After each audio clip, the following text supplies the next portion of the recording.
वाढायला लागलं राक्षस. तेव्हा राक्षसांचे गुरु शुक्राचार्य, शुक्राचार्यांनी असं ठरवलं की मी आता, आणि राक्षसांचा राजा बलिराजा होता, असं ठरवलं की मी बलिराजाकडनं एक यज्ञ करून घेईल. त्यांनी आणि तिथे एक यज्ञ केला, विश्वविजय यज्ञ. त्या यज्ञाचं नाव विश्वविजय. त्यातून विजय रथ नावाचा एक रथ निघाला आणि बलिराजाला सांगितलं की या रथावर बसून तू युद्ध करशील तेव्हा तू कधीच हारणार नाही, विजय तुझाच होईल. पण त्या प्रसंगामध्ये युद्धाचं कामच पडलं नाही. आणि असं ठरवलं की बलिराजाकडनं 100 अश्वमेध यज्ञ करून घ्यायचे. जो 100 अश्वमेध यज्ञ करेल त्याला स्थायी रूपाने इंद्राचं स्थान मिळते. एक स्थान, एक आचार्य. 100 अश्वमेध यज्ञ करून घेतले तर नर्मदेच्या किनाऱ्यावर भृगुकच्छ तीर्थ आहे. कुठे कुठे हे तीर्थ आहेत आम्ही सगळे आपल्याला नाव पत्ते सांगतोय. आपण प्रत्येक ठिकाणी जाऊन त्याचं दर्शन करू शकता त्या स्थानाचं. तेव्हा आज आम्ही ती मूर्ती देखील सांगू आपल्याला, ज्या मूर्तीची अंबरीश राजा पूजा करत होते. तो प्रसंग आता सकाळच्याच प्रसंगात येईल. तेव्हा तर त्या ठिकाणी त्यांनी भृगुकच्छ तीर्थावरती आणि हे 99 अश्वमेध यज्ञ 100 अश्वमेध यज्ञ करून घ्यायचं ठरवलं. आणि यज्ञाला सुरुवात झाली. यज्ञाला सुरुवात झाली, 99 यज्ञ पूर्ण झाले. बघा केवढं मोठं सत्कार्य झालं. एक यज्ञ केला तर किती फळ मिळतं. हे 99 यज्ञ निर्विघ्नपणे पार पडले. 100वा यज्ञ सुरू होता. देवांची माता अदिती दुःख संतप्त झाली. कश्यपांनी कारण विचारलं की देवी काय झालं, सांगितलं. आणि बलिराजाचे आणि 99 यज्ञ पूर्ण झालेले आहेत. 100वा यज्ञ सुरू आहे. हा यज्ञ झाल्याबरोबर माझ्या मुलांना रानमाळा फिरावं लागेल, माझ्यावर कृपा करा. सांगितलं. यावेळेला राक्षस गुरुची सेवा करतायत. गुरुची जो मनोभावानी सेवा करतो ना त्याला जीवनात कधीच हार मिळत नाही. मनोभावानी, स्वार्थाने सेवा नका करू. मनोभावानी जर गुरुची सेवा केली, गुरुबद्दल अति आदर ठेवला तर आपल्याला आणि दुःख नाही होणार. तेव्हा गुरु आपल्या आणि परमेश्वर मधला दुवा आहे. तेव्हा तर ते यावेळेला गुरुची सेवा करतायत, त्यांच्याशी युद्ध नाही होणार. पण मी तुला एक व्रत सांगतो. व्रत काल सांगितलं. कालच्या व्रताचं नाव कोणाला आठवते? त्या म्हणतील हे खाणं पिणं झोपणं पोर वागवणं यात गेलं सगळं. कालच्या व्रताचं नाव होतं पुंसवन व्रत. आता आज व्रत सांगतात. कालचं वय किती दिवसाचं तो माहिती आहे आपल्याला? 1 वर्षाचं होतं. आजचं वय किती दिवसाचं आहे? 12 दिवसाचं. फक्त 12 दिवस. आजच्या व्रताचं नाव आहे पयोव्रत. पय म्हणजे दूध. पती आणि पत्नीने मिळून, कालच्या व्रताचं विधान आम्ही आपल्याला सांगितलं नाही. आजच्या व्रताचं विधान सांगतं पती आणि पत्नी मिळून व्रत करायचं असते. वर्षभर पर्यंत ब्रह्मचर्याचं पालन करायचं आणि दोघांनी कांबळीवरती झोपायचं आणि प्रत्येकामध्ये भगवंताचं दर्शन करायचं. पत्नीने पतीमध्ये भगवत स्वरूप मानायचं, पतीने पत्नीमध्ये, दोघांनी एकमेकाने भगवत स्वरूप पाहायचं. आणि 12 दिवसाचे व्रत आहे. फाल्गुन शुद्ध प्रतिपदेपासून तर द्वादशी पर्यंत हे व्रत करतात. दोघांनी मिळून सकाळचा संधिकाळ, संध्याकाळचा संधिकाळ आणि माध्यान्ह काळ. सकाळचा संधिकाळ म्हणजे काय? रात्र संपलेली आहे आणि सूर्य निघायचा आहे. अशा वेळेला दोघांनी मिळून नदीवर जायचं आणि हातात हात घालून दोघांनी नदीवर स्नान करायचं. तिथे 5 डुबक्या मारायच्या. सचैल स्नान. चुकून चष्मा राहिला तरी तो काढायचा नाही. डोक्यावर पदर असला तोही काढायचा नाही. ज्या स्थितीत आपण असू त्या स्थितीमध्ये स्नान करायचं. घरी यायचं. ब्राह्मणाकडनं नवग्रह षोडश मातृका एक सुवर्ण प्रतिमा करून कलशावर त्याची स्थापना करायची. ब्राह्मणाकडनं पूजा करून घ्यायची. आणि पयोव्रत आहे. दुधाचा नैवेद्य एका वाटीमध्ये पतीने आपली वाटी वेगळी ठेवायची, पत्नीने आपली वेगळी वाटी ठेवायची. तिथे आरती करायची, नैवेद्य दाखवायचा आणि ते दूध प्यायचं नाही. ठेवून द्यायचं. त्यात जीवाणू वगैरे होणार नाही असे लक्ष ठेवायचं. याने आपलं वेगळं ठेवायचं, त्याने वेगळं ठेवायचं. पुन्हा दुपारी माध्यान्हाच्या वेळेला सूर्य डोकावला म्हणजे तसं स्नान करायचं नदीवर जाऊन, पुन्हा पूजा करायची, पुन्हा आरती, पुन्हा नैवेद्य. दुसऱ्या वाटीत ती वाटी भरलेली तशीच ठेवायची. ही दुसरी वाटी यांची, दुसरी तिची, त्या ठेवून द्यायच्या. पुन्हा संध्याकाळी आणि सूर्य मावळलेला आहे, रात्र निघायची आहे, अशा वेळेला दोघांनी जाऊन स्नान करून यायचं.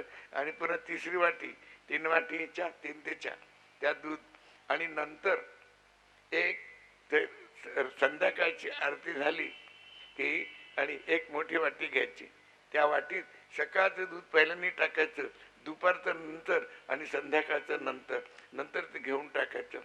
त्यात नंतर तेवढंच गंगाजल, अगोदर सकाळच्या वाटीत, नंतर दुपारच्या, नंतर संध्याकाळच्या. गंगाजल नसेल तर तेवढंच गोमूत्र, असं. आणि हे 12 दिवसाचं व्रत आहे.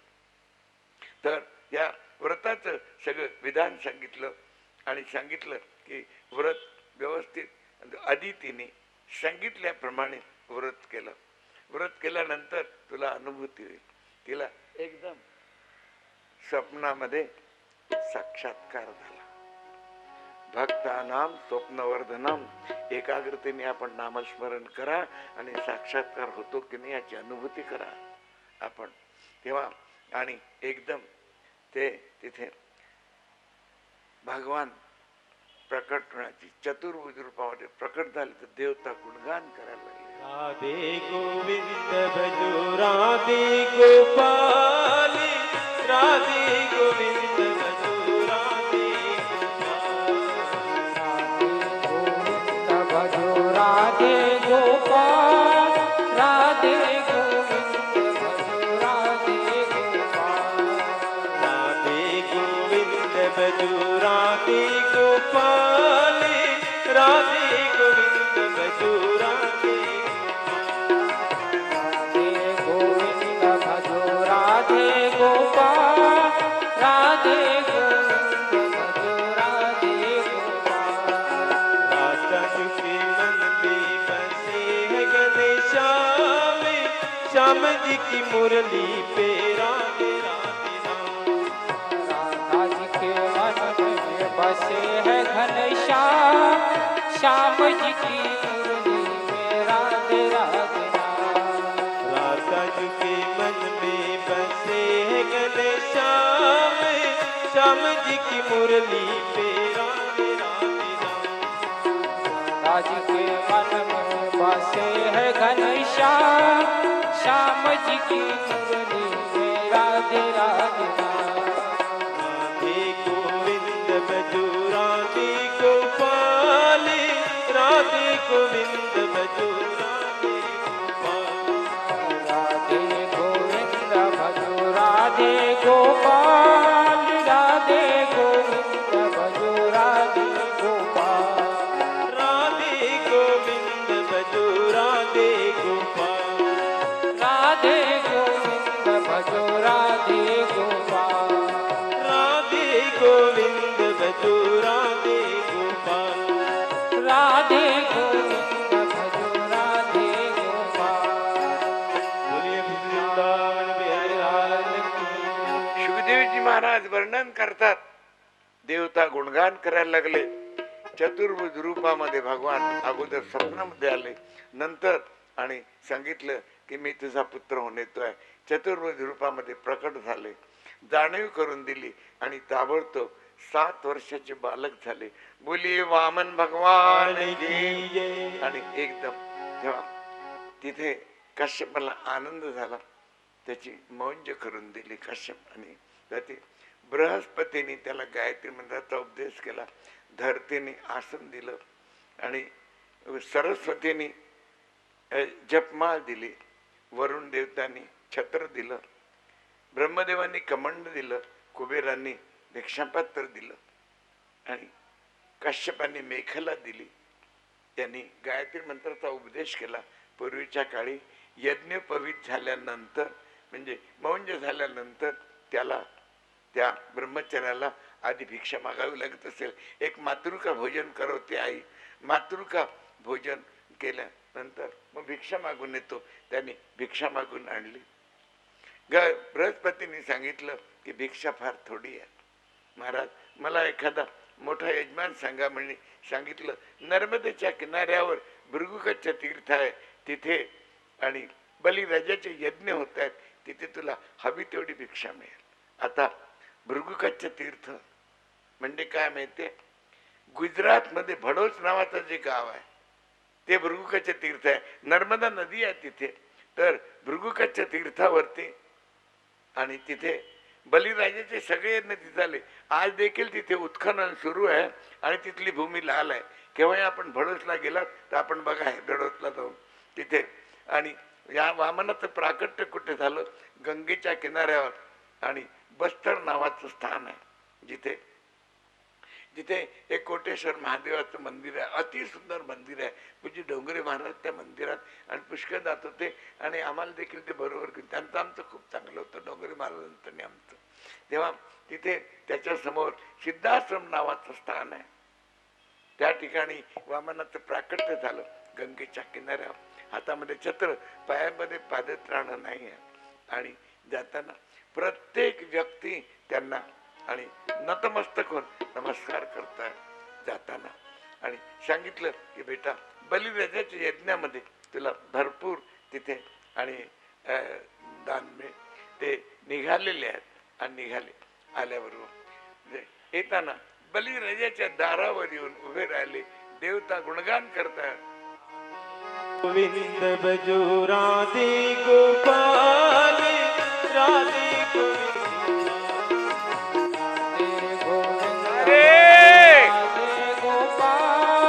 गोविंद भजो राधे गोपाल, राधे गोविंद भजो राधे गोपाल, राधे गोविंद भजो राधे गोपाल, राधे गोविंद भजो राधे गोपाल, राधे गोविंद भजो राधे गोपाल, राधे गोविंद भजो राधे गोपाल, राधे गोविंद भजो राधे गोपाल, राधे गोविंद भजो राधे गोपाल, राधे गोविंद भजो राधे गोपाल, राधे गोविंद भजो राधे गोपाल, राधे गोविंद भजो राधे गोपाल, राधे गोविंद भजो राधे गोपाल,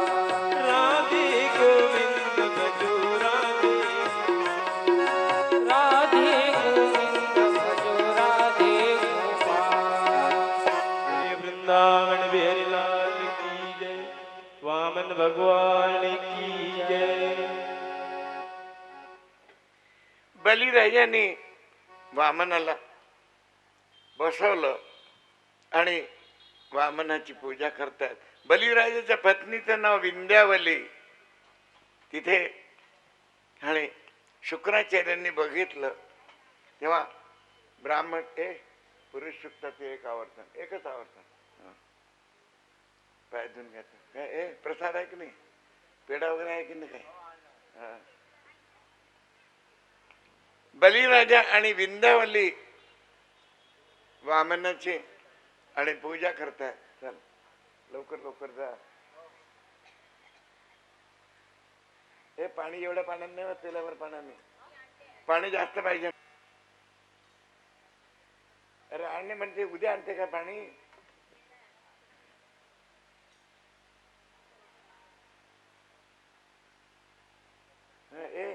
जास्त नको ठेवू, सगळं पिढीत खाऊ घालतील त्याला.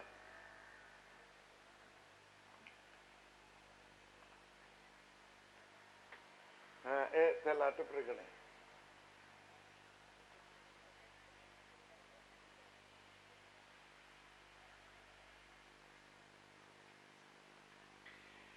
बलिराजा आणि विंध्यावली वामनाची पूजा करतायत. शुक्राचार्य एकटे बघतायत तिकडे.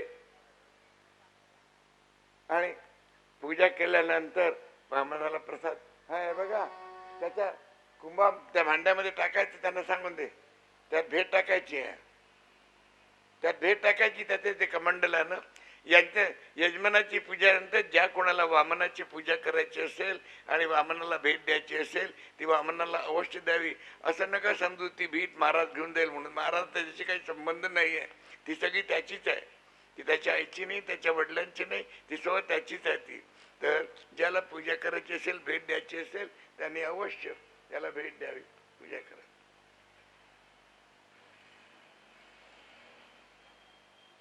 तेव्हा अभिषेक केला आणि पूजा केली, हे केलं. आणि बलिराजांनी विचारलं की महाराज आता पूजेपर्यंत थांबलं तर वेळ होते, आपल्याला सप्ताहामध्ये वेळेचं बंधन असते. आणि सांगितलं की बलिराजांनी सांगितलं की महाराज आज माझं अहोभाग्य, आपण आणि काहीतरी याचना करायला आले, आपल्याला काय हवं ते मागून घ्या. धन दौलत, सोनं चांदी, हिरे मोती, बाग बगीचे, लग्न करायचं असेल तर ब्राह्मण कन्या. वामनाने सांगितलं मी अति संतुष्ट ब्राह्मण आहे. एका शेठच्या ओसरीमध्ये मी संध्या करत बसलो असताना त्यांनी मला तिथून बाहेर काढून दिलं. मला फक्त 3 पावलं भूमी हवी आहे. 3 पावलं म्हटल्याबरोबर शुक्राचार्यांनी आधीच ओळखलं की हा कृष्ण आहे म्हणून. कृष्ण आहे ती कर्ष आहे ती ओळखलं. शुक्राचार्य सिद्ध पुरुष होते, ओळखलं. त्यांनी 3 पावलं सांगितल्याबरोबर महाराज 3 पावलं किती, आणि ती देखील मी माझ्या पायांनी मोजून घेईल. बलिराजांनी सांगितलं महाराज आपण आणि किती लहान आहात, आपला पाय किती लहान आहे, तो पाय लहान असो की मोठा असो, आपल्याला आणि द्यायचं असेल तर ठीक आहे महाराज, एका ब्राह्मणाच्या संधीने माझी भूमी पवित्र होईल. मी आणि देण्याचा संकल्प केला. शुक्राचार्यांनी ताबडतोब सांगितलं की केलेला संकल्प मागे घे, तू याला ओळखलं नाही. अरे हा प्रत्यक्ष कृष्ण आहे, बघा कृष्ण आहे आणि म्हणता संकल्प मागे घे. हा तू याला ओळखलं नाही. त्यांना सगळं माहिती आहे काय काय होणार आहे, ते सिद्ध पुरुष आहेत. एका पायाने हा पृथ्वी व्याप्त करून टाकेल, एका पायाने आकाश व्याप्त करेल, तिसरं पाऊल ठेवायला जागा नसेल तर नरकात जावं लागेल. काय हो, गुरु समोर उभा आहे आणि परमेश्वर आहे, कोणी नरकात जाऊ देईल? दोघांपैकी एक. आणि तर वामन हसले मनातलं मनात की दोघांपैकी कोण नरकात, तर तू केलेला संकल्प मागे घे. बलिराजांनी काय सांगितलं महाराज, प्रत्येक दान देताना आपण कृष्णार्पण म्हणता. आज प्रत्यक्ष कृष्ण आलाय आणि त्याला दान द्यायला आपण नाही म्हणताय महाराज. आणि मला तर असं वाटते की आपलं सगळं याला देऊन टाका. वामन मनात म्हणतात मी तेवढ्यासाठी आलोय, जरा थांबतो. तर सांगितलं की महाराज मी संकल्प केला, आपण मंत्र म्हणा. शुक्राचार्यांनी सांगितलं मी मंत्र म्हणणार नाही. वामनांनी सांगितलं की बघ मी देखील ब्राह्मण आहे, मला सगळे येते, चल पाण्याची दारी हातात घे. मग झारी हातात घेतल्याबरोबर झारीतनं पाणी पडेना. का बरं पडेना पाणी? मग तर बलिराजांनी सांगितलं ए सुई आणा. सुई म्हटल्याबरोबर ब्राह्मण सांगितलं इकडे देते म्हणे, यात काहीतरी अडकलं. यांना माहिती काय अडकलं तर वामनाला काय काय का बरं पाणी पडत नव्हतं. लोक म्हणतात तिथे शुक्राचार्य एवढ्या करता जाऊन बसले सूक्ष्म रूपाने की पाणी पडू नये म्हणून. खोटं आहे. पाणी झारीनीच टाकलं पाहिजे असा नियम नाही. आचमन पळीनी पण पाणी टाकू शकतात, आचमन पळीनी तांब्यानी पण. फक्त हाताने कोणाच्या हातावर आपण पाणी टाकू नका कधी. जर आपल्या हाताने आपण दुसऱ्याच्या हातावर पाणी टाकाल आपलं सगळं पुण्य त्याला जाईल. हाताने कोणाच्या हातावर आपण पाणी नका टाकू, भांडण टाका. शुक्राचार्यांनी हे बघितलं की कृष्ण समोर असून देखील मी अजून द्वैत बघतोय. 2 डोळ्यांनी द्वैत बघितले जाते, एका डोळ्यांनी अद्वैत. हा फोटो काढणारा बघा 2 डोळ्यांनी नसतो बघत, एका डोळ्यांनी बघत असतो. त्याला एका डोळ्यांनी पूर्ण 2 डोळ्यांनी इथे बाजूचही दिसते. म्हणून तिथे त्यांनी आपला डोळा फोडून घेतला जबरदस्तीने. आणि मग यांनी सांगितलं की मी त्यात दर्भाची काडी घातली, कारण ब्राह्मणाला लोखंडाने स्पर्श करू नये असं शास्त्र सांगतं. आणि एकदम हे केल्याबरोबर सगळा संकल्प झाला. संकल्प झाल्याबरोबर सांगितलं चल दानाची पूर्ती त्याचं आणि रूप कसं आहे, त्याचं स्वरूप कसं आहे, अणोरणीयान महत्व महियान. पुन्हा आणखी पुरुष शिकता. आत्ताच पंडितजींनी म्हटलं, सहस्त्र शीर्षा पुरुषा सहस्त्राक्षा सहस्त्रपाद सबूमी विश्वतो वृत्वात अतिश दशांगुलम. हजार डोकं आहेत आणि शेवटी 10 बोटं शिल्लक आहे तिथे. तर एका पायाने पृथ्वी व्याप्त केली, एका पायाने आकाश व्याप्त केलं. त्याला प्रसाद खाऊ घातला, तोंडात घातला, पेढा देतात. ज्याला कोणाला पूजा करायची असेल त्याने एकेकाने जावं, पूजा करावी, त्याच्या कमंडलामध्ये भेट द्यायची असेल त्याला त्यांनी. तर त्या ठिकाणी एका पायाने हे व्याप्त केलं, एका पायाने हे झालं. तिसरं पाऊल आता कुठे ठेवू सांग. नाहीतर मुद्दाम शुक्राचार्यांकडे बघून सांगितलं, तुला नरकात जावं लागेल. खजील झाले ते. देव समोर उभा आहे आणि गुरु आहे, कोणी नरकात जाऊ देईल नाही, जाऊ देणार. आणि एकदम तिसरं तर बलिराजांनी काय सांगितलं, तिसरं पाऊल माझ्या डोक्यावर ठेवा. का बरं? खांद्यावर ठेवा, पाठीवर ठेवा, छातीवर असं नाही सांगितलं. डोक्यामध्ये बुद्धी आहे आणि बुद्धीशी त्याचा स्पर्श झाला की आणि विकार नष्ट होतात. संत महात्माचा हात डोक्यावर घेतात. का बरं डोक्यावर घेतात? की आतले सगळे विकार निघून जावे म्हणून. तेव्हा तर तिसरं पाऊल ठेवल्याबरोबर सांगितलं, तुला मी आता सुतल पातालाचं राज्य देतो. आणि त्या ठिकाणी बघा, देवाला आणि आपल्या अधीन करणं आपल्या हातात आहे. बलिराजाच्या प्रत्येक दारावर भगवान चौकीदार बनले. आपण देखील भगवंताला आपल्या चौकीदारी ठेवू शकता, इतका तो आपल्या करता आणि हे झालेलं असतं बघा. तेव्हा तर तिसरं पाऊल तिथे तुला सगळ्यांना अतिशय आनंद झाला. पण हा बोलू नका, बोलायचं नाही. पूजा हाताने करायची आहे, तोंडाने नाही करायची आहे. तिथले पेढे वगैरे होतील ना, सगळे पेढे घालतील. लहानसा मामा आहे आमचा. तेव्हा तर त्याची सांगितलं, सगळ्यांना आनंद झाला. महालक्ष्मीला दुःख झालं, आले नाही. बरेच वेळ झाले आले नाही. नारदांना विचारलं की नारदा हे अजून आले नाही. नारदाने सांगितलं आता येणार पण नाही. का बरं? आता त्यांना सर्व्हिस मिळालेली आहे आणि आजकाल सर्व्हिस करता पुष्कळ पैसे द्यायला लागतात त्यांना फुकट. आणि सर्व्हिस काय, काही काम काही करायचं नाही, खुर्चीवर बसायचं, कोणी समोर नसलं म्हणजे झोपा घ्यायच्या, शेठ समोर येताना दिसले की शिट्या वाजवायच्या फुर फुर फुर आणि बस. बाकी चौकीदाराचं काम.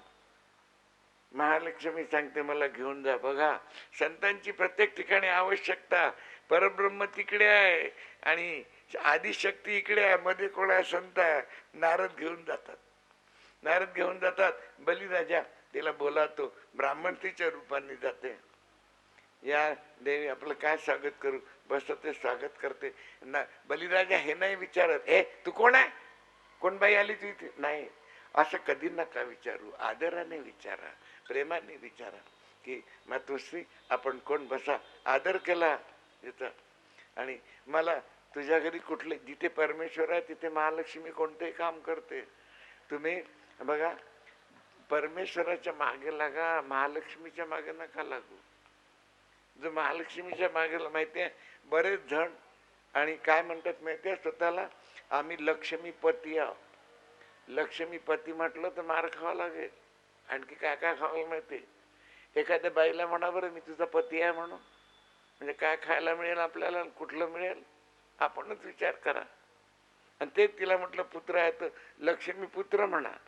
लक्ष्मी कोण आहे? अरे विष्णूची बायको आहे. मग तिचे पती होता का तुम्ही? म्हणजे लक्ष्मी पती आहे म्हणतात, असं नका म्हणू. मी लक्ष्मी पुत्र आहे म्हणा. पुत्र म्हटला की आपल्याला जवळ घेईल, ते मातृभावना उत्पन्न होईल. पती म्हटलं तर मार खावं लागेल. मग लक्ष्मी पूजनाच्या दिवशी एक गोष्ट लक्षात ठेवा, आपण काय करता?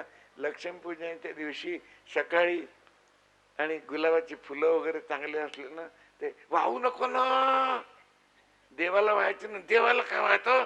सकाळी संध्याकाळी लक्ष्मी पूजन आहे ना. म्हणजे ती म्हणते नवऱ्याला फुल नाही वाहत, माझ्याबरोबर फुलं घालतो, पसंत होईल ती. सकाळी देवाची पूजा अशी छान करा की लक्ष्मी प्रसन्न झाली पाहिजे, त्यांनी प्रसन्न होईल. त्याने नाही. सकाळी आम्ही स्वतः बघितलं, गुलाबाची चांगली फुलं वगैरे ठेवून दे, मेल्यावर लावू नको, ते एकही नको, लक्ष्मीला. लक्ष्मी म्हणते माझी पूजा त्याची नाही. आणि एक एक गोष्ट लक्षात ठेवा, लक्ष्मीपूजनच्या दिवशी विष्णू सहस्रनामाचा पाठ 2 पाठ तरी कमीत कमी करा. कारण विष्णू सहस्त्रनाम स्वयंसिद्ध स्तोत्र आहे. कारण श्रीकृष्ण समोर उभे आहेत आणि भीष्माचार्यांच्या मुखामधून निघते आहे. स्वयंसिद्ध स्तोत्र आहे. अति अति आपली लक्ष्मी स्थिर राहील. विष्णू सहस्त्रनामाचा पाठ रोज करा, प्रत्येकाने करावा. कोणालाही अधिकार आहे, कोणी कोणत्याही जातीचा असो. काही शब्द कठीण आहेत, जाणकाराकडनं समजून घ्या, पण कमीत कमी 2 पाठ जरूर करा. हा तर ते पहा, तुमच्याजवळ नसलं तुम्ही दुसऱ्याजवळ घ्या. विष्णू सहस्त्रनाम घेता, आमच्या पोरी घेतात, दुसऱ्याकडनं घेऊन येतात, त्यात भाडे नाही येत काही तेव्हा. तर आणि ते विष्णू सहस्त्रनामाचा पाठ जरूर करा आपण तेव्हा. तर आणि महालक्ष्मीने सांगितलं की तुझ्या राजा, मी जे मागेल ते मला देशील. म्हणा हो. काय श्रावण शुद्ध पौर्णिमेचा दिवस आला, रक्षाबंधनाचा. रक्षाबंधनाच्या दिवशी बहीण भावाला राखी बांधते. महालक्ष्मींनी बलिराजाला सांगितलं की मला भाऊ नाही आहे, मी राखी बांधते. त्यांनी सांगितलं मला बहीण नाही, राखी बांध. रक्षाबंधनाचा मंत्र तेव्हापासून झाला. आपल्याला माहिती आहे रक्षाबंधनाचा मंत्र, एन बद्धो बलिराजा दानवेंद्रो महाबला तेन ताम प्रतिबंधामी रक्षे माचल माचल. मानलं. सांगितलं ताई तुला काय पाहिजे ते मागून घे. मला मी मागितलं ते देशील हो. धन दौलत काय पाहिजे. सांगितलं तुझा चौकीदार मला देऊन टाक. चौकीदार याच्याशी काय संबंध, आमचं फार जुनं प्रेम आहे. याच्याशी प्रेम करायला गेली कुठे तू. हे चौकीदार इकडे, हिला ओळखतो म्हणे. कोण आहे. माझी घरवाली आहे म्हणे. आपल्याला भगवंताची व्याख्या आम्ही पहिल्या दिवशी सांगितली होती. समस्त ऐश्वर, ज्ञान, यश, कीर्ती, वैराग्य आणि महालक्ष्मी ह्या 6 गोष्टींना जो धारण करत होतो, महालक्ष्मीने स्पर्श केल्याबरोबर त्याचं आणि खरं स्वरूप प्रकट झालं. आणि सगळ्यांनी जय जयकार केला. बोली लक्ष्मीनारायण भगवान की. सांगितलं एका स्वरूपाने आम्ही इथे राहू आणि एका स्वरूपाने वैकुंठात गेले. श्रावण शुद्ध पौर्णिमेच्या दिवशी आपल्या भारतामध्ये रामानुज नावाचा एक संप्रदाय आहे. रामानुज संप्रदायाची इष्टदेवता लक्ष्मीनारायण आहे. ते या दिवशी श्रावण शुद्ध पौर्णिमेच्या दिवशी महालक्ष्मी आणि विष्णू हे वैकुंठात गेले. म्हणून पाटोत्सव आज देखील आपण गेलात तर रामानुज संप्रदायामध्ये पाटोत्सव होत असतो तेव्हा. आणि ते दोघे जण तिथे निघून गेले. या अष्टम स्कंदाच्या 23व्या अध्यायामध्ये आणि वामन चरित्र पूर्ण होते. सुखदेवजी महाराज सांगतात वामन चरित्र पितृतिथीला अवश्य वाचावा. याचे आणि एका अध्याय 24व्या अष्टम स्कंदाचे अध्याय फक्त 24 आहे. 24व्या अध्यायामध्ये मत्स्यावताराची कथा आहे. सत्यव्रत नावाचे मनू कृतमाला नदीमध्ये तर्पण करत होते. कृतमाला नदी कुठे आहे. दक्षिणेमध्ये त्रिवेंद्रम नावाचं गाव आहे. त्रिवेंद्रम मध्ये आपण गेला तिथे कृतमाला नदी आजही आहे. त्या नदीमध्ये आपण स्नान करा. मत्स्यावतार कृतमाला नदीमध्ये झालेला आहे. हातामध्ये अर्घ्य देत असताना पाणी घेतलं तर एक छोटेसे मासा त्याच्या हातात आला. खाली टाकायला लागलं. त्या माशाच्या मुखामधनं ध्वनी निघाला की मोठे मासे मला खातील, मला आपल्या घरात ठेव. एका कमंडलमध्ये ठेवलं. दुसरी दिवशी आवाज आला हे स्थान मला कमी पडते आणि 7 दिवस पर्यंत स्थान वाढवत राहिले. मोठं मोठं मोठं.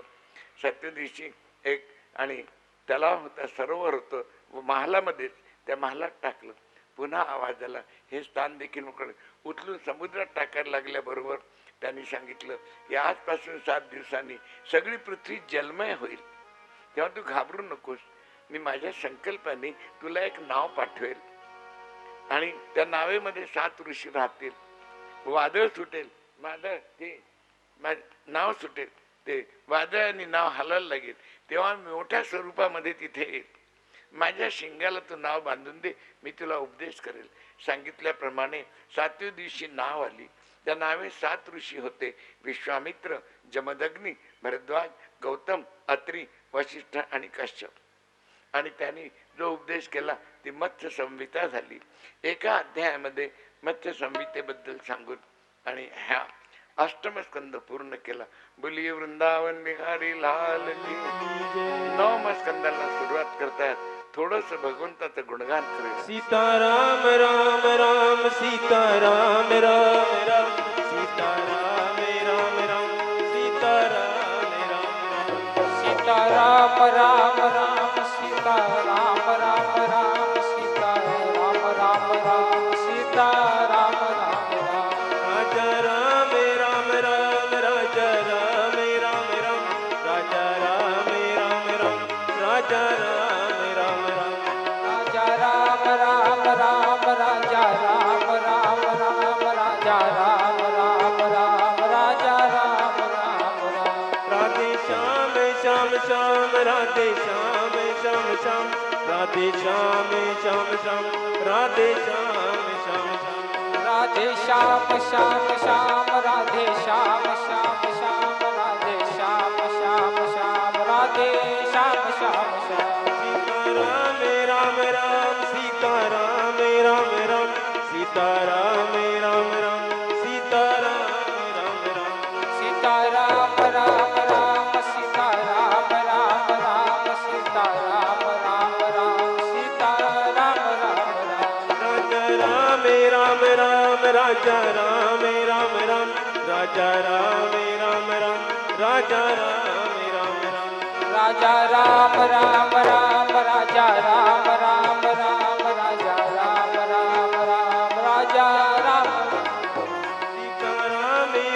राम सीताराम राम राम सीताराम राम राम सीताराम राम राम सीताराम राम राम सीताराम राम राम सीताराम राम राम सीताराम राम राम सीताराम राम राम राजा राम राम राम राजा राम राम राम राजा राम राम राम राजा राम राम राम राजा राम राम राम राजा राम राम राम राजा राम राम राम राजा राम राम राम सीताराम राम राम सीताराम राम राम राम राम राम सीताराम राम राम राजा राम राम राम राजा राम राम राम राम राम राम राजा राम राम बोलिए वृंदावन बिहारी लाल की जय. नवम स्कंदाला सुरुवात होते. या नवम स्कंदामध्ये 2 प्रकरण आहेत आणि 2 वंशाच्या वंशावळी आहेत. एक सूर्यवंशाची वंशावळी आहे आणि एक चंद्रवंशाची वंश आहे. 2च वंशाच्या वंशावळी का आहेत?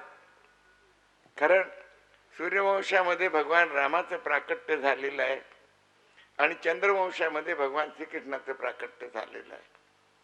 तेव्हा राजा परीक्षिताने विचारलं की महाराज, सत्यव्रत मनूच्या वंशामध्ये पुढे कोण झालं ते मला सांगण्याची कृपा करा.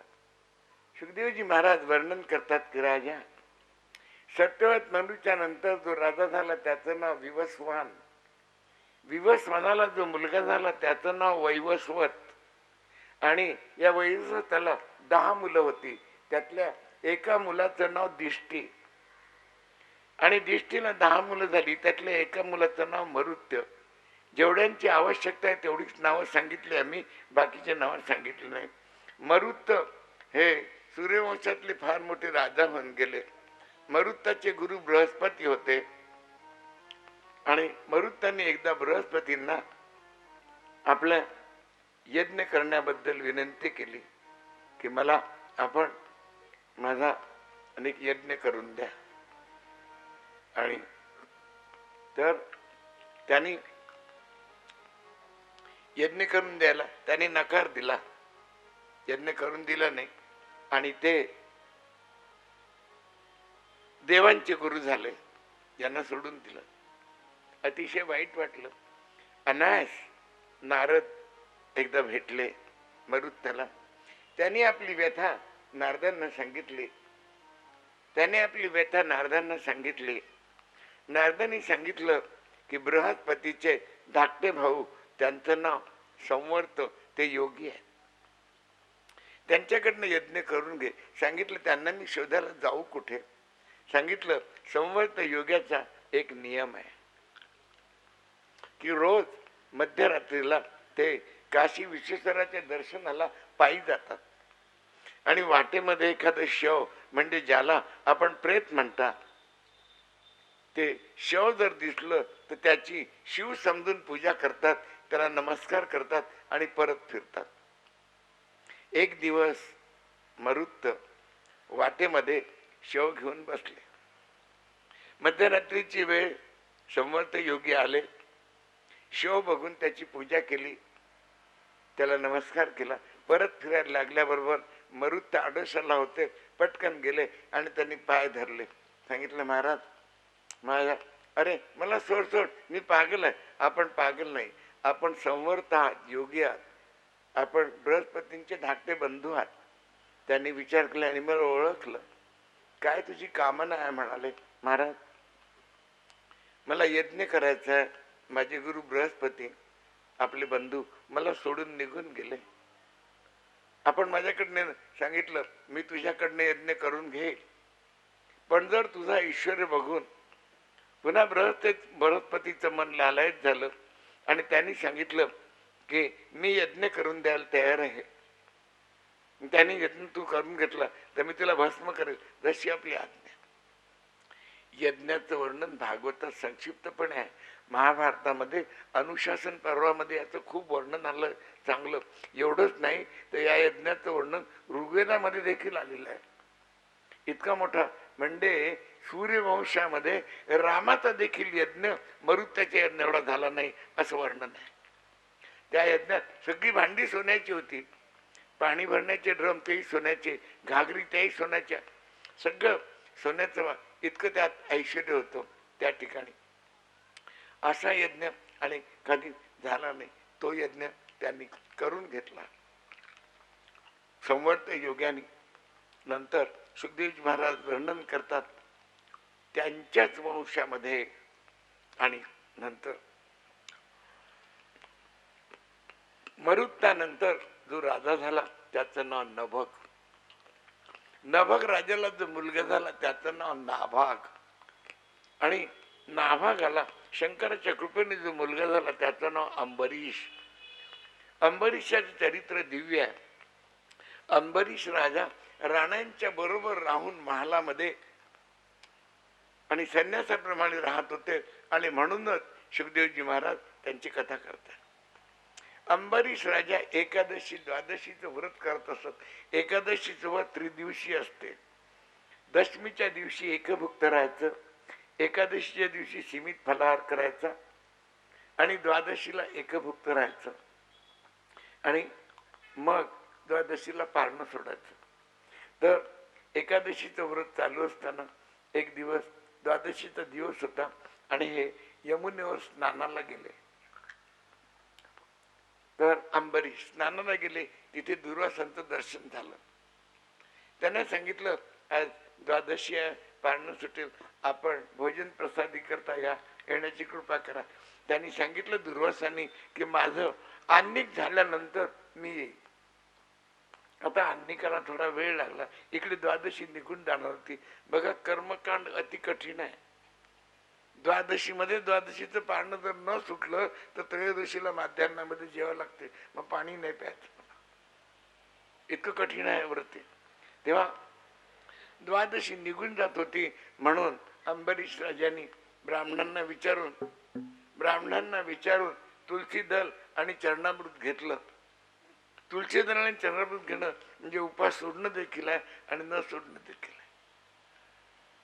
आणि दुर्वासा आल्याबरोबर त्यांनी नुसता अनुमान केला की यांनी पारणं सोडलं, कारण त्यांनी बघितलं की द्वादशी निघून गेली, पारणं सोडलं असलंच पाहिजे माहित. सांगितलं मला निमंत्रण दिलं आणि माझ्या आधी प्रसादी ग्रहण केली. महाराज आपण ऐकून घ्या, माणसाला क्रोध आला म्हणजे काही अवसान राहत नाही. आपल्याला जर क्रोध आला तर काय करायचं? बऱ्याच लोकांना क्रोध येतो. क्रोध काय येतो आपल्याला? आपला तमोगुण वाढतो म्हणून क्रोध येतो. आपल्याला जर क्रोध आला ना तर आपण एकांतात जा आणि 10 वेळ देवाचं नाव घ्या. फक्त 10च वेळ. नुसतं राम राम राम राम राम राम राम राम राम राम 10 वेळ म्हणा कळू दे. का बरं होईल? 10 वेळ राम राम म्हटलं म्हणजे आपला तमोगुण खाली जाईल आणि सत्वगुण वर जाईल, आपला क्रोध निघून जाईल. नाही तर कोणीतरी मध्ये आडकाठी आणायला पाहिजे तिथे. तेव्हा तर यांना क्रोध आला, अनुमान केलं. त्याने महाराजने का नाही एकदम आपल्या केसांमधून केस उपटून घेतला, धरतीवर आपटला, त्यातनं एक कृत्या निर्माण झाली. ती अंबरीशाला मारायला गेली. आता अंबरीशाची रक्षा सुदर्शन चक्र करत होता. सुदर्शन चक्राने ती कृत्या नष्ट करून टाकली आणि अंबरीशाच्या मागे लागलं. सगळ्या देवांकडे गेले. देवांनी सांगितलं हे नारायणाचं चक्र आहे, याला आम्ही नाही आवरू शकत. नारायणाकडे गेले, साष्टांग नमस्कार केला. या तपस्वी महाराज, ऋषी महाराज, या कसला तपस्वी कसला ऋषी, हे आवरा. का नारायण आपलं चक्र आवरू शकत नव्हते. नारायणांनी काय म्हटलं? भागवतामध्ये श्लोक आहे, अहम भक्त पराधीना, हे स्वतंत्र युवद्विज, मी भक्तांच्या अधीन आहे, मी स्वतंत्र नाही आहे. हे अंबरीशाकरता सोडलेलं आहे, त्याला जाऊन सांगा. अंबरीशाकडे आले. अंबरीशा हे आवरत. त्यांनी प्रार्थना केली, चक्र शांत झालं. दुरासाच्या लक्षात आलं की अजून यांनी जेवण केलं नाही. आपल्याला कालच सांगितलं ब्राह्मणाचं पश्चात बुद्धी, बुद्धिमान पुष्कळ असतो, मग खोपडीत कधी कधी किडा पुरतो म्हणून पश्चात मागावून बुद्धी येते. ब्राह्मणाची निंदा नाही करत, स्वतः आम्ही प्रथम ऋग्वेदी ब्राह्मणात. तेव्हा याच्याबद्दल आणखी दशमस्कंदाच्या पूर्वार्धाच्या 23व्या अध्यायामध्ये विस्तारपूर्वक सांगू. कृष्ण लीलामध्ये येईल ते. तेव्हा तर दुर्वासाने देखील आशीर्वाद दिले. नंतर त्यांच्याच वंशामध्ये इक्ष्वाकू नावाचा राजा झाला. इक्ष्वाकू राजाला जो मुलगा झाला त्याचं नाव मांधाता. मांधाताला 50 मुली होत्या आणि एक मुलगा होता, त्याचं नाव मुचकुंद. या मुचकुंदाचा प्रसंग आपण दशमस्कंद आणि उत्तरार्धाच्या 59व्या अध्यायामध्ये ऐकाल. 50च्या 50 मुलींचं लग्न आणि सौभरी ऋषी बरोबर झालं होतं आणि नंतर सौभरींनी त्यांना सोडून दिलं. प्रसंग खूप मोठा आहे. सप्ताहामध्ये वेळेचं बंधन असतं तिथे. नंतर त्यांच्याच वंशामध्ये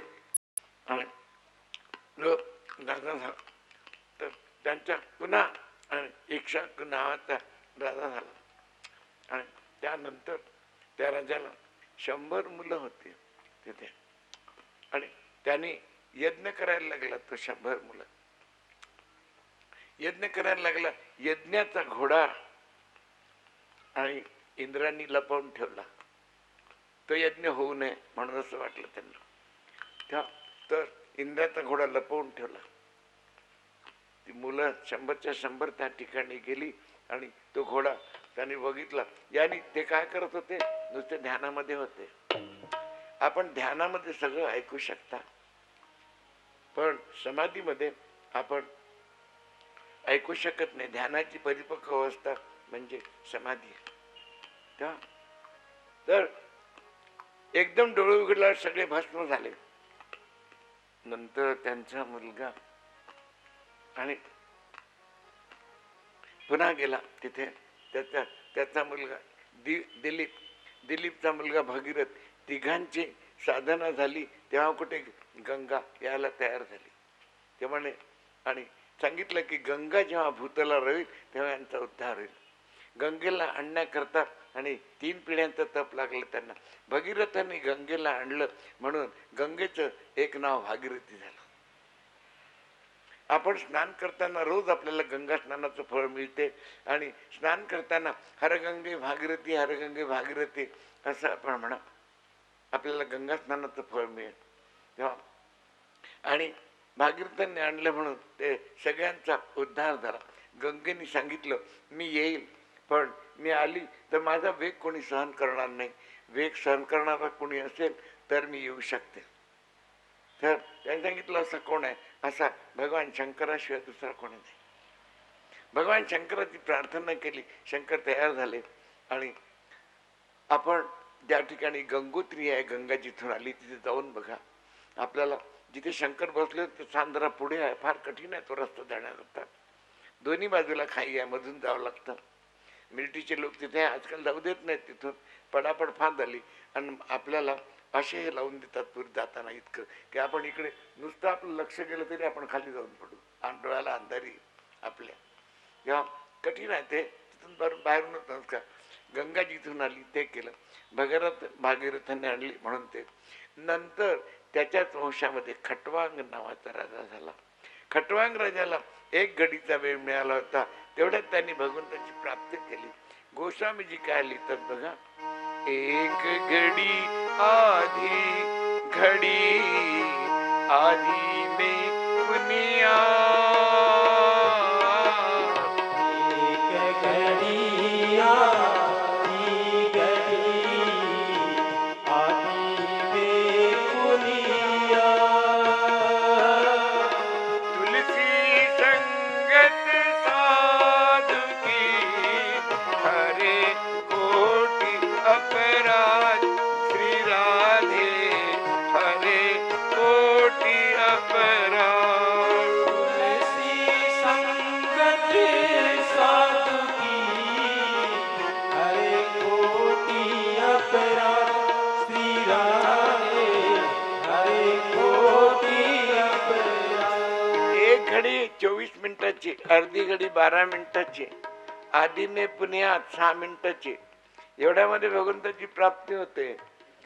अब गीता याच्याही पुढे गेली, क्षिप्रम भवती धर्मात्मा, चुटकी वाजवायला वेळ लागेल त्याला प्राप्त व्हायला वेळ लागत नाही. तेव्हा खटवांग नंतर जो राजा झाला त्याचं नाव दीर्घ भाऊ. हे बघा, ही सगळी सगराची प्रजा आहे. सांगितलं आपल्याला, सगराला 100 मुलं होते. आणि त्याच्यानंतर खटवांगानंतर दीर्घ बाहू, दीर्घ बाहूला जो मुलगा झाला त्याचं नाव रघु, रघुला जो मुलगा झाला त्याचं नाव अज, अजला जो मुलगा झाला त्याचं नाव दशरथ, दशरथाला जो मुलगा झाला त्याचं नाव राम, त्याला जो मुलगा झाला त्याचं नाव लव आणि खुश. ही वंशावळी सांगितलेली आहे तिथे. आणि इथे तर रामचरित्र संक्षिप्तपणे या 9व्या स्कंदामध्ये 10 आणि 11 2 अध्यायामध्ये सांगितलेलं आहे. संक्षिप्त रामचरित्र दुपारच्या प्रसंगामध्ये संक्षिप्तपणे सांगण्यात येईल. आणि तिथे तेव्हा तर दशरथ राजा रामचरित्र सांगितलं. दशरथाला 3 राण्या होत्या, कौसल्या, सुमित्रा आणि कैकेयी. कौसल्या धर्मपत्नी होती, सुमित्रा आणि कैकेयी या भोगपत्नी होत्या. संतान एके नव्हती. एक दिवस दशरथाला आणि एक सुंदर स्वप्न पडलं. स्वप्नामध्ये त्यांनी बघितलं की माझ्या अंगणामध्ये आणि मोठमोठे ऋषीमुनी आलेले आहेत आणि वेदघोष होतोय. आणि तिथे 2 देवांना अभिषेक होतोय. कोण कोण 2 देव? एक शंकर आणि एक विष्णू, दोघांना. आणि अभिषेक होतोय तिथे. सप्तसागराचं तीर्थ आलेलं आहे, 7 नद्यांचं तीर्थ आलेलं आहे. दोघांना अभिषेक होतोय तिथे, वेदघोष होतोय. त्याच वेळेला एक आणि तेजोमय वलय वैकुंठामधनं आलं आणि ते कौशल्याच्या मुखामध्ये प्रविष्ट झालं. स्वप्न असं पडल्याबरोबर त्याने आपल्याला जर चांगलं स्वप्न पडलं तर त्याच्यानंतर आपण झोपू नका. मग उठा आणि नामस्मरण करा, देवाचं काही हे करा. पण आपण आणि आपलं स्वप्न चांगलं स्वप्न पडलं तर ते स्वप्न आपण आपल्या गुरुला सांगा. गुरु हयात नसले त्या गुरुच्या चित्राला सांगा. आणि तर चांगलं स्वप्न पडलं, त्यांनी गुरुला सांगायला गेले. वशिष्ठाला स्नान वगैरे करून सांगितलं, एवढ्या प्रातःकाळी आला आणि सांगितलं असं असं मला स्वप्न पडलं, स्वप्न चांगलं आहे, तुला फळ लवकर मिळेल. त्या दशरथाने आपली व्यथा गुरुशिवाय कोणाला सांगायची? दशरथाला सांगितलं. दशरथाने सांगितलं की 3 राण्या आहेत, संतान एकेने, आपल्या कृपेने एखादं मूल झालं तर बरं होईल. वशिष्ठांनी सांगितलं तुला 4 मुलं होतील. ह्याने एकाच इच्छा केली, तुझ्या ज्या नर्तकी आहेत ना त्या नर्तकींना तू विभांड कृषीच्या आश्रमामध्ये पाठव. विभांड कृषीचा मुलगा, त्याचं नाव ऋष्यशृंग, त्यांनी कधी आजपर्यंत स्त्री बघितलेली नाही. त्याच्या समोर त्या नर्तकींना आणि नृत्य करायला सांग आणि त्याला मोहात पाडून तू इथे अयोध्येला घेऊन ये. आणि नंतर दशरथांनी एक कन्या पाळली होती, तिचं नाव शांता. तिचा विवाह तू ऋष्यशृंगाबरोबर करून दे आणि त्याच्याकडनं पुत्र कामेष्टी यज्ञ करून घे. यज्ञामधनं प्रत्यक्ष यज्ञ भगवान क्षीरपात्र घेऊन वर येतील आणि ती क्षीर तुला देतील. आपल्या राणांना वाटून दे. तुला 4 मुलं होतील. विभांडक ऋषीचा आश्रम कुठे आहे? आम्ही आपल्या भागवतात ज्या ज्या स्थानांचा उल्लेख झालेला आहे ती स्थानं. अंबरीश राजा ज्या आणि द्वारकाधीशांची पूजा करत होते ती मूर्ती कुठे आहे? आम्ही आपल्याला सांगू म्हणून. राजस्थानमध्ये नाथद्वारा नावाचं स्थान आहे. नाथद्वारापासून 22 मैलावरती काकरोली नावाचं गाव आहे. त्या काकरोलीला जे द्वारकाधीश आहेत त्यांची पूजा अंबरीश राजा करत होते. यातलीच मूर्ती आहे ती. यावरून आपल्याला वाटेल की भागवतातल्या सगळ्या ज्या घटना आहेत त्या सत्य घटना आहेत, कल्पित नाहीत, नुसत्या गोष्टी नाही आहेत. तिथे केव्हाही आपण नाथद्वाराला गेलात तर काकरोलीला जरूर जा. 22 मैलच आहे तिथून. छान आहे, रमणीय स्थान आहे ते तिथे. आणि फक्त ब्राह्मण जर असला त्या मूर्तीला पूजा करू देतात, नाही तर दूरन्न पूजा. तीच मूर्ती आहे ज्याची अंबरीश पूजा करत होते त्या. हा विभांडक ऋषीचा आश्रम कुठे आहे? वाशिमचं नाव आपण ऐकलं.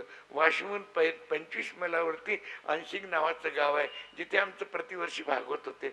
आमचे बरेच शिष्य आहेत. त्याचं नाव आणि ऋष्यशृंगामुळे त्याचा अपभ्रंश होऊन त्या नाव अंशिक झालं. विभांडक ऋषीचा आश्रम तिथे आहे.